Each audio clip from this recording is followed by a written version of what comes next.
Hello and welcome to the show. Today I'm not in the audio booth, so expect to hear some interruptions in the background. Today we're going to be looking at a coaching session. It's a conversation that I had with a real estate professional not long ago, and this is supposed to be helpful nuggets for those of you who are in a similar situation.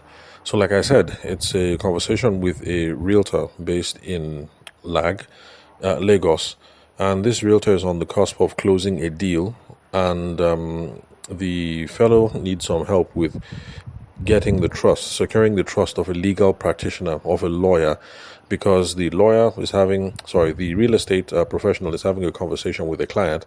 It looks like the client is happy, and so the client has told the realtor, like, okay, here's my lawyer's phone number, call up the lawyer, have a conversation with the lawyer. And so yeah, it's a step in the right direction. The client seems to like the deal, but wants the realtor, the person who is selling the real estate, wants the person to talk to the lawyer first. And so that's what we're going to discuss. The coaching session that I had with this individual, and what you guys can do if you are in a similar situation. Now, before we continue, let me share some of the stuff that I'm currently listening to on Spotify. That's for those of you who want to become like me. If you want to become a man or a woman of sophisticated taste. Now, I'm not saying I'm a woman. I'm just saying that, the opportunity is open to people either way. So if you're a lady, you like listening to the show, and you want to become a lady of sophisticated taste when it comes to music, then let me share some of the stuff that I have on the playlist. So I'm currently listening to the Raconteurs, and it's a group that used to be led by Jack White, and it's nice rock music, driving grooves. Some people call it non-classical rock. It has strong rhythms, and there's a strong blues element to it. So if you like distorted guitar, like Carlos Santana, guitar that's a little dirty but has a sweet and smooth tone, then that's the kind of music you should be listening to. So of course, if you've been listening to Jack White's recent stuff, with that group, White Stripes, where he's the guitarist and singer, and then the other lady is the drummer. So if you've been following White Stripes, or if you've been listening to anything like Dan Auerbach's music, Dan Auerbach, what's his group again? I can't remember. But if you like this kind of stuff, then Raconteurs, that's some good music right there. So if you've been bred on Amapiano and Afro beats, as people call it these days, and you want to try something different, and you want to try some guitar music, then that's something that's been on my playlist. So have a listen and let me know what you think.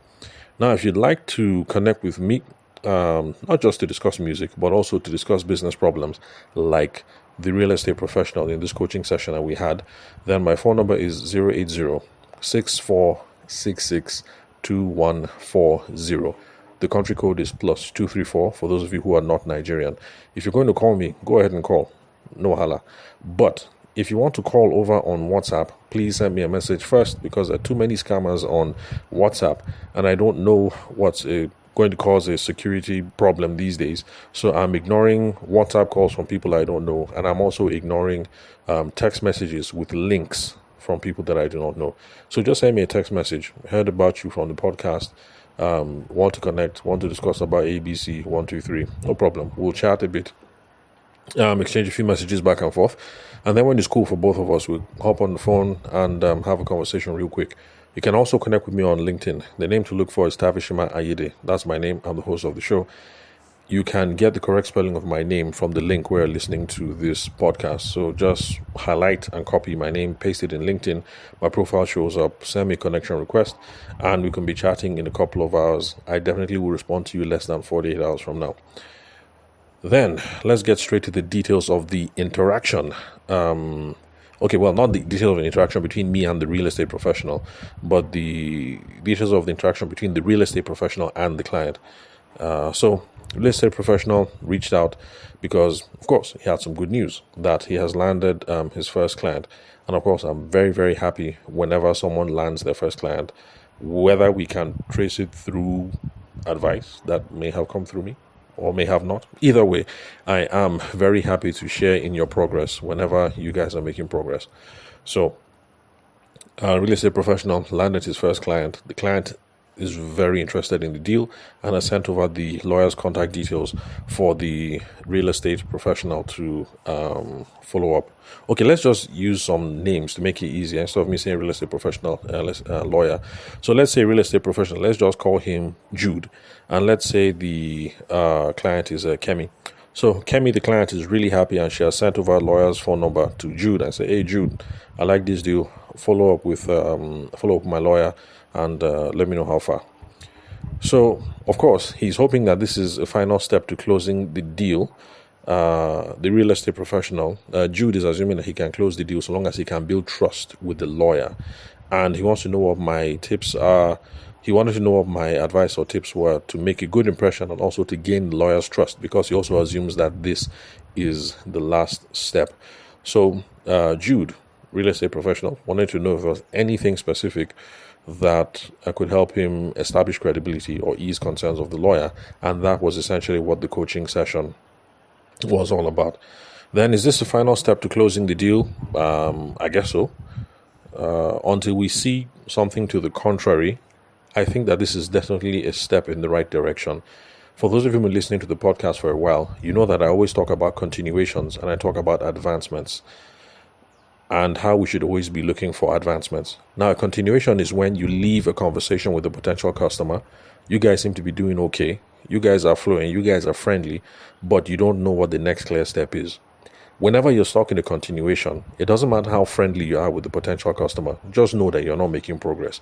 Because, you guys are cool, but you're just going round and round. You're not really making progress. So if you go to the client's house or the client comes over to your office, you guys talk, you gist, all kinds of things. And, the client gets up to leave and says, "Oh, I'll get back to you." "I'll get back to you" is just continuation. You don't know what the next step is. "I'll get back to you." You have no idea what that means. Now, advancement is when both of you have a meeting and then you have a clear idea about what the next step is going to be. So in a situation like this, where client comes to your office, you'll go to the client's house, you guys chat, and then she's like, "Correct, I like this thing. You know what? Let me give you lawyer's phone number. Call the lawyer and talk to him about it." In this case, we can argue it's an advancement because we have both left this meeting and we have a clear idea about what to do to move the deal forward. Both of us have agreed that this seems like a good idea, but you want me to talk things over with your lawyer before you transfer the millions to my account, and then we get things rolling. So it's reasonable to assume that this is an advancement. By the way, if this is not an advancement and then there's a problem, no problem. We will find out about it later in the future and we'll figure out what to do about it, because that's what we do. We're self-employed people, we're business people, we're trying to make a living here. So it's just normal. Solving problems is exactly what we do. If there's a problem in the future, we'll get to that. But for now, let's just assume that this is an advancement. So if you're new listening to the podcast, please take that in mind when you're trying to structure your follow-up on your business deals and stuff like that. We should always be looking for advancements. If you leave a meeting, you guys are friendly, you guys are cool, but you don't know what the next step is. You don't know what you should do next. The client doesn't even know what you should do next. That's a continuation. That's a messy thing. You need to find a way to get an advancement. So in this case, the potential client has given an advancement, and I think that that's very good. I think it's a step in the right direction. It doesn't mean that when the advancements comes from you, it's a step in the wrong direction, because I believe firmly that we should take the initiative on some of these things. So if the meeting is coming to a close and the client has not suggested what the advancement is, then by all means, I am going to say something. I'm going to say, "Okay, ma, thank you very much for the meeting. It's been fun, blah, blah, blah. I'm glad that we're getting along on this and this and that and that. In my own opinion, I think the next step now is that we should do this and this and that and that. What do you think about that?" And then I'll keep quiet and then I'll listen. So if the potential customer in this case didn't say, "Oh, I like this, please talk to my lawyer," I would be the one who would have said, "Okay, ma, usually at this stage, before we now transfer millions to my account, usually at this stage, it's not a bad idea to involve your lawyer or your agent or whoever to go over the paperwork and to look at title. What do you think, ma? Is that an okay? What do you think, ma? How will I put it? You get what it is I'm trying to say. So usually, ma, at this stage, we now look at title. Are you okay with me meeting your lawyer or your agent so that we can go to Lands and Registry and inspect the title before you transfer the money to my account?" And then you keep quiet and hear what she says. If she says, "Oh yes, that's a good idea," then now you know that you're making an advancement. But at this stage, if you propose that as an advancement and she says, no, and then she starts hemming and hawing, then there might be a problem. But anyway, bottom line is, in this case, it's a good sign. Let's take it as a good sign until we see something to the contrary. So, my advice to Jude, real estate professional, was this. Now look, Kemi has already told you to hook up with the lawyer, so don't worry too much about inspiring confidence in the lawyer, because the good sales practice you've done before now, the good business practice that you've done before now, and the good professional practice that you've done before now that convinced Kemi, the client, is going to show that you are credible and that you are legit to the lawyer. So just keep on doing what you've been doing in the past that led you up onto this point. So don't worry about, I have to show I have to show build trust or show credibility with the lawyer. Just focus on what you've been doing before now. Focus on the fundamentals of the transaction. Focus on making sure that the client is satisfied and that their interests are protected. And then, of course, trying to figure out what the lawyer's concerns are and trying to show everybody why this is a sweet deal, and you'll be fine. So you don't need to carry the emotional angst of, okay, she has passed me over to the lawyer. How can I make a good impression on the lawyer? So I don't really think you should bother yourself like that. So, of course, basic stuff that you have to do, professional tenants. So the thing that you have to do as a real estate professional, make sure you do that. Okay, and then some basic human stuff. Make sure you bath, comb your hair. If you have dreadlocks, make sure the dreadlocks are neat. Dress up, appear. What's the word now? Dressing has to be appropriate to the circumstance. So maybe you shouldn't show up to the lawyer's office wearing torn jeans. Torn jeans like Kanye West, like those kind of torn jeans and then torn t-shirt. Maybe you shouldn't show up like that. So that's why I say the professional standards of the context will determine. So you're a real estate professional based in Lagos. However it is that you've been showing up for meetings with Kemi, the client, that made you look like a credible real estate professional, continue like that, whether it's trad on trad, or whether it's a casual shirt on trouser, or whether it's suit on suit, or sorry, excuse me. The context will determine, and then of course the practice of your firm, because there are some firms that the owner of the firm, has a very strong idea about how people should dress. So I've seen real estate firms in Abuja, for instance, where the owner of the real estate firm says that, look, everybody that works here needs to be suit on suit plus tie. If that's what your Oga says, then by all means, suit on suit plus tie. And then I've seen other real estate firms where what they do is smart casual. So I'm not going to advise you one way or another, but just follow the professional dictates and you'll be fine. Then, like I said, make sure you bath, spray perfume, brush your teeth, all of that kind of stuff, and you'll be good. After that, you're focusing on the fundamentals of the transaction. So my advice to him was, you've got the phone number now. The next step is you have to call the client and I almost got one of these automated, because I'm using my children's laptop for something. So every time you say a certain keyword, I don't want to say it now, or else the thing will spark again. The AI will just pick up. So that was the pinging that you heard in the background. Okay, so what I told Jude, real estate professional, is this. The next step is call the client. Oh boy. To make calls, you'll need to import your contacts. Okay. Tap the More tab, then Communicate. Then the contacts icon in the upper right-hand corner. Sorry about this. I wonder how you turn this thing off. Okay, I really need to learn how to use technology so that I stop ending up in these embarrassing situations. Okay, all right. So, I told a real estate professional, Jude, I told him, now this is what you're going to do.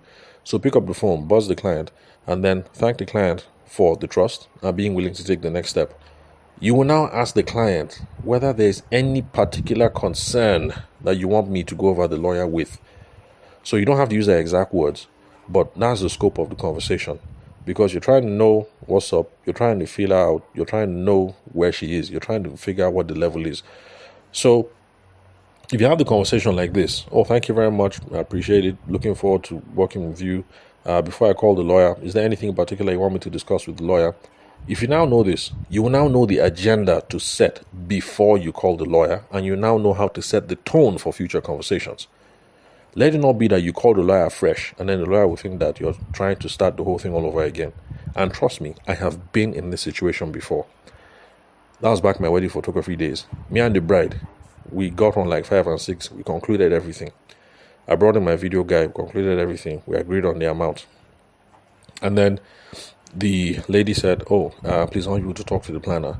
Now, my video guy at the time was like, yeah, sure, I'll talk to the planner. But this is my account details. Transfer the money. After you make the transfer, I'll call the wedding planner. I didn't want to be too forceful, in quote, at the time. I said, sure, no problem. Give me the wedding planner's number. And then we left.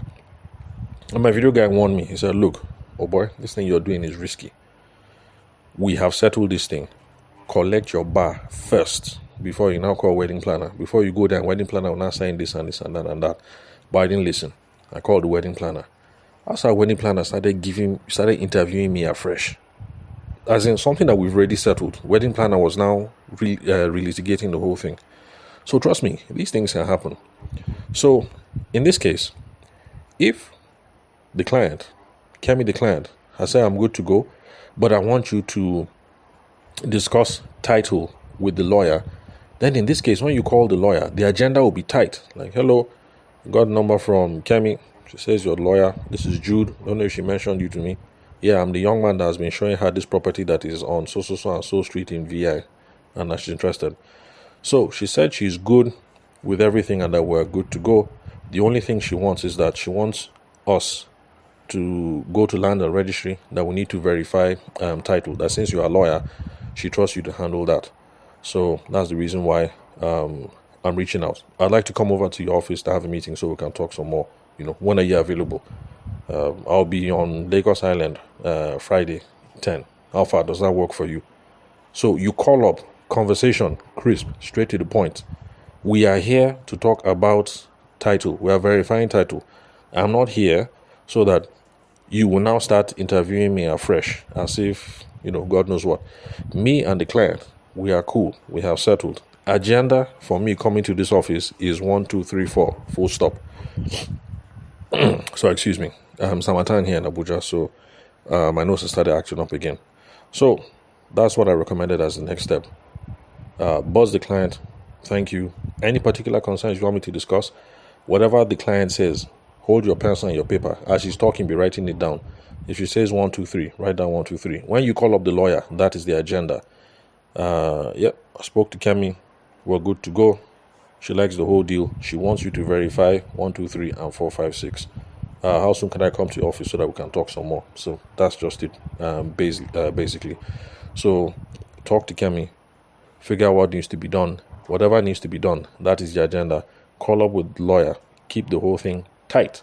Or else the lawyer will go and start relitigating things because these things happen. Maybe the lawyer has his own person. Or the lawyer has another piece of land. Maybe he has his own commission coming from somewhere else that he would like Kemi, the client, to look at. So, we got to guard our own portfolio. You understand? So, close market territory. Let's see what else. Now, the reason why I'm saying go to the office and see the lawyer is this. It is because we're also talking about trust. It is easier to build trust when it's face to face. If lawyer is in VI talking to Jude, real estate agent, but everything is just phone, WhatsApp, no face to face. Well, I'm not saying it would destroy trust, but if lawyer comes over to my office and sees that, okay, this is a reputable real estate property company, or I go over to their own office, lawyer's office, we sit down, we're seeing face to face, we're talking. I mean, all these things, they help to build trust and they help to build rapport. Now, another reason why I'm saying call up the lawyer and go to the office is because it's also being practical. It is better to sit down with someone and then in 2 hours, you will have discussed everything rather than this whole thing of you're sending 20 emails back and forth, 15 WhatsApp messages back and forth. Something that you drive over to the guy's office, you sit down, you talk in 2 hours, you drive back. Yes, it took you the whole day. But it's better than pinging back and forth for the next 1.5 weeks, after which you guys don't know where you are and people are getting lost in the details. So yes, it's a day of driving. And especially in Lagos, wasting a day of driving, just look at it this way. Don't think of it as a day of wasted driving. Think of it as, if I drive over there now and we talk in 2 hours and I get stuck in traffic on the way back, that will save me the rest of the week of the back and forth. Because you can reasonably go, sit down there, iron out the details, and then maybe the next thing is you both agree about when you guys go to Alausa registry department, to go and look at titles and title and document and everything. By the way, I'm not in the land business, so if this is not how things work in Lagos, if you're a real estate professional, then please forgive me. I'm just making stuff up to illustrate how we can be moving things forward one step at a time. So that was pretty much what we did in the coaching session and what I told the guy the next step should be. So for those of you who are listening so far, but you're still concerned about trust, then these are the factors that you're supposed to be looking at. The 3 factors that I talk about, there are different frameworks for building trust, but the easy one that I keep going back to over and over again on the podcast, so for those of you who've been listening for a long time, you're not going to be surprised, is the 3 C's: credibility, commonality, and competence. This is part of a framework that is developed by Tom Hopkins. He's also a sales trainer in the USA. Actually, he's retired, more or less. And he was in real estate sales.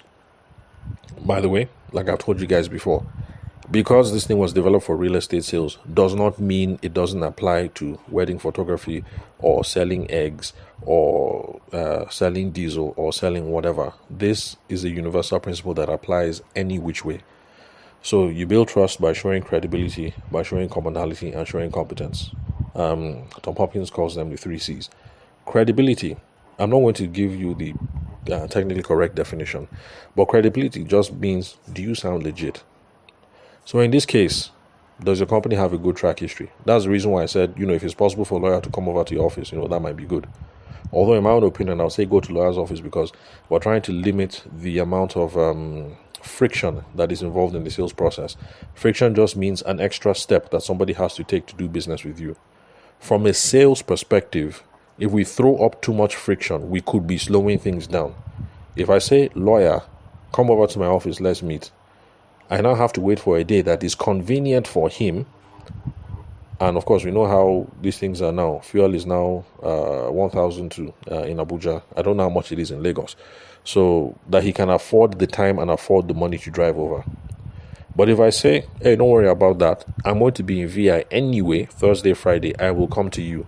I am reducing the amount of friction in the sales process. So, but if you're able to get a lawyer to come to your office, yeah, sure, no problem.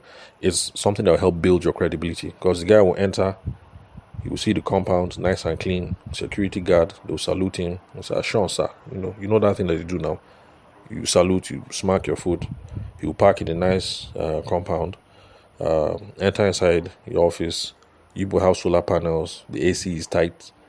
As you're walking through the corridor, all the awards that your firm has won, will be there. Because this guy doesn't own the, Jude in this case, not his real name, doesn't own the real estate firm. He works for someone. So all the awards that they've won will be there. The different property developments that they've worked on in Lagos, will be there, and in other states. There will be a place where they will frame their company details, registrations with CAC. Everything will be there. What again? Receptionist will greet him, nice and good. Oh, you here to see Mr. Jude? Oh, no problem.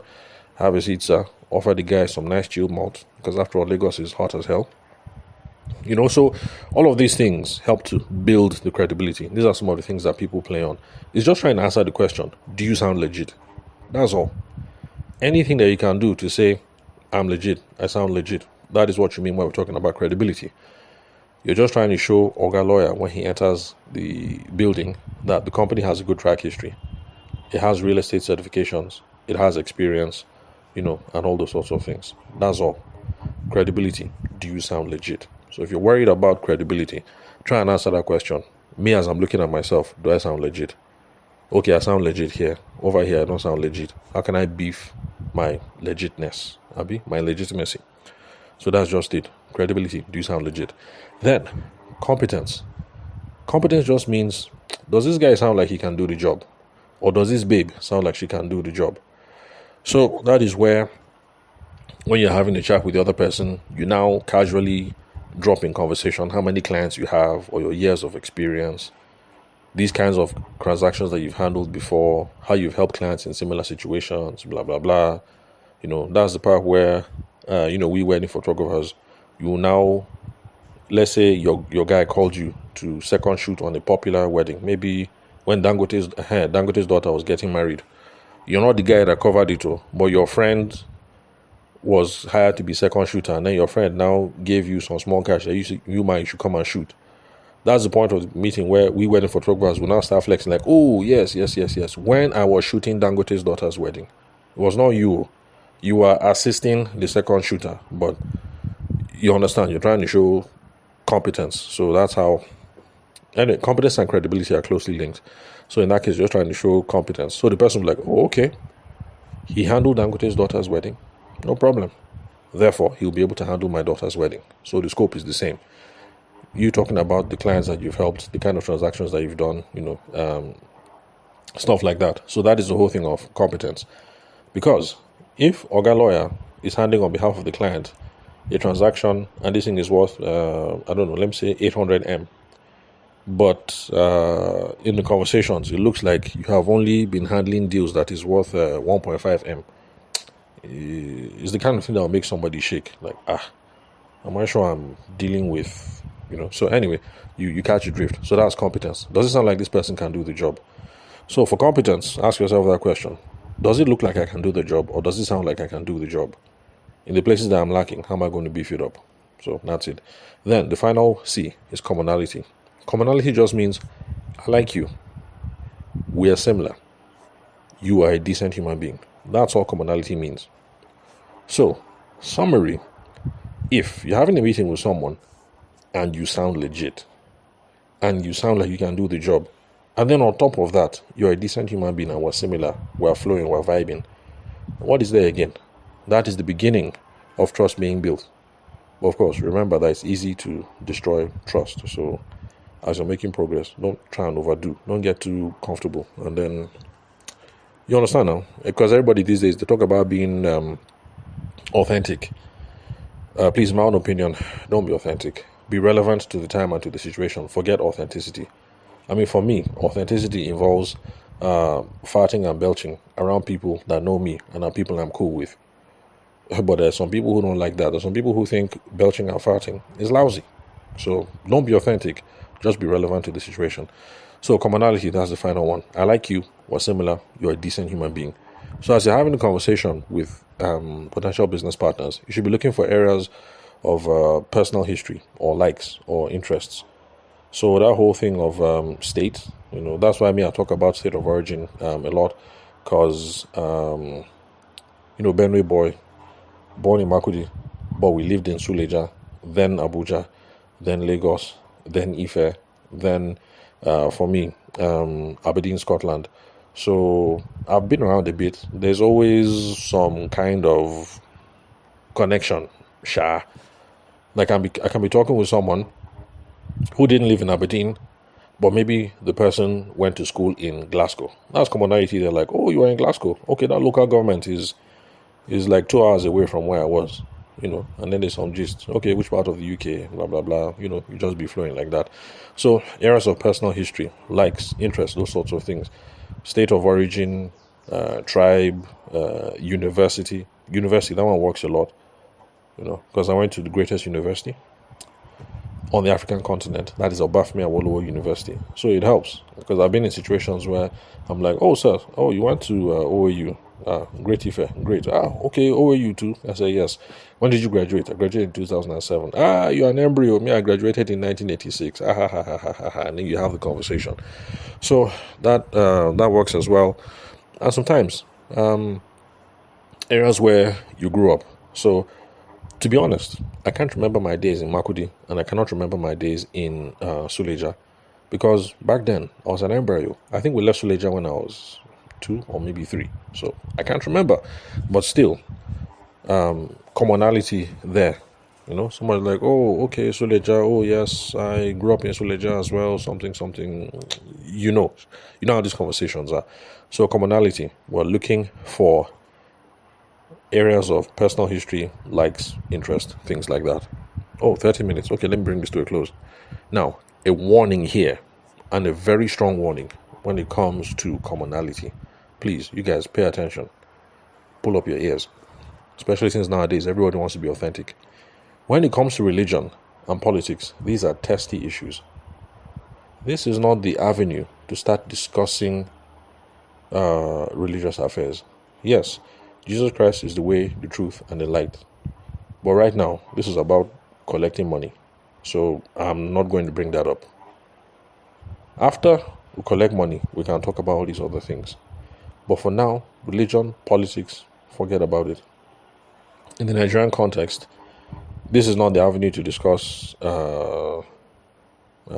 Sharia law. This is not the avenue to discuss APC or PDP, which is better. This is not the avenue to discuss, is Tinubu a devout Muslim or not? Because there are people that say Tinubu is a second-rate Muslim. He's not a real Muslim. This is not the time to discuss whether Shetima is committed to a secular Nigerian state or not. This is not the time to discuss any of these things, religion or politics. Please, I'm not saying be fake.